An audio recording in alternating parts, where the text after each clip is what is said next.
痛苦和磨难不会使人的生命升华.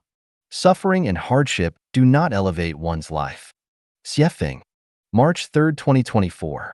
Currently, there is a prevalent notion on the internet that anyone who brings pain to oneself is here to fulfill oneself, and anyone who comes into one's life is here to fulfill oneself. Is this notion correct? In the Kaijin Tan, there is a warning. When heaven wants to harm someone, it first makes them proud with minor blessings. When heaven wants to bless someone, it first warns them with minor calamities. The Tao Te Ching says, misfortune, that upon which happiness depends. Happiness, that underneath which misfortune lurks.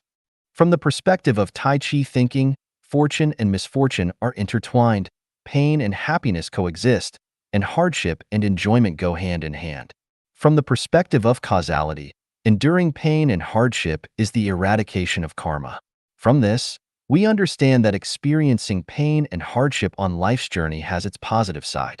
As long as one recognizes this, one will not be defeated by pain and hardship because the overall energy of the universe balances out. Behind pain and hardship lies happiness and enjoyment. However, the notion that anyone who brings pain to oneself is here to fulfill oneself, and anyone who comes into one's life is here to fulfill oneself is erroneous. This is because the opposite implication of this notion is anyone who brings happiness to oneself is here to harm oneself, and anyone who comes into one's life is here to deceive oneself. Ask yourself, is someone who brings you joy, happiness, freedom, and blessedness harming you? Is someone who leads you into heaven harming you? Please ask yourself, if a villain stabs your parents or children to death with a knife, causing you pain, can you say that the person causing you pain is here to fulfill you? If rulers oppress you, exploit you, suppress you, and make you suffer, can you say that they are here to fulfill you? If the notion that anyone who brings pain to oneself is here to fulfill oneself were valid, then untrustworthy people, thieves, robbers, bullies, thugs, tyrants, cruel officials, counterfeit goods, drugs, and so on would be here to fulfill you, right? Would gods and Buddhas come to save you and bring you peace and happiness just to harm you?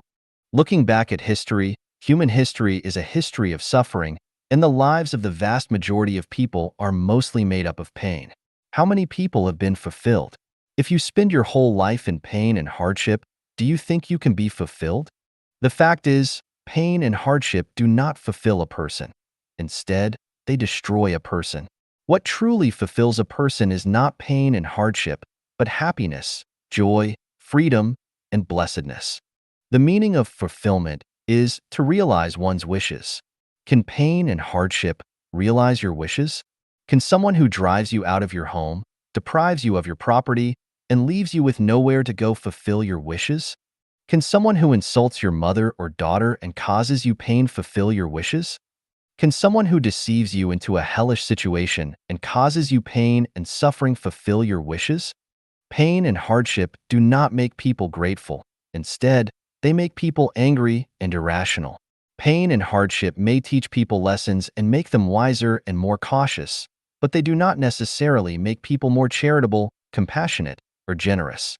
The more civilized and orderly a place is, the happier, freer, and more joyful it is, the more it can help people to become celestial beings, Buddhas, and to achieve their best wishes. Conversely, the more barbaric and backward a place is, the more it is filled with lies, deceit, deprivation, and cruelty, the more it tends to breed demons and monsters.